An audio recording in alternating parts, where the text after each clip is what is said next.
They're the curse of all motorists, but it seems like the pothole problems aren't going away very soon. John Cahoot knows all too well about the damages that potholes can do. In his tyre garage in Nottingham, he sees cars come in with wheel damage daily. For what's being paid regarding road taxes and all the rest of it, any pothole, even the slightest speed you can, cause damage to your tyre. So regardless of what speed you're doing, obviously the slower, slightly better, but you get damage regardless no matter how. You can't avoid them. So if you're going down in them, it's going to cause damage to your tyres from the end of your car.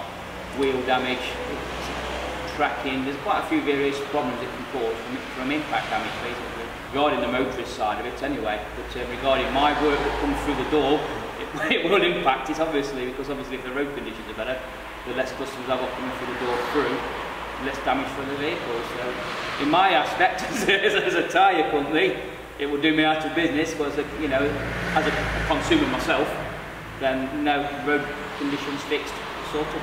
The council say they're already spending £3.5 million a year on repairs, and are already planning on increasing that amount again this year.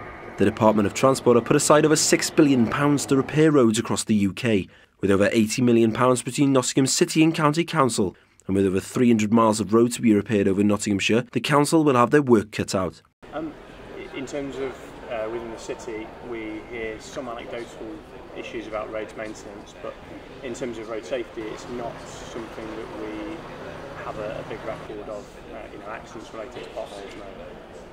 There certainly are potential issues depending on what kind of road you're on. So if you're on a high-speed rural road and it's a significant pothole, then yes, there could potentially be issues, especially for things like two-wheel vehicles, so motorcycles driving at high speeds on bends, those kind of things. In the city, it's probably more likely to be a little bit more wear and tear, and pick up things as quickly as possible, try and deal with safety issues as quickly as possible.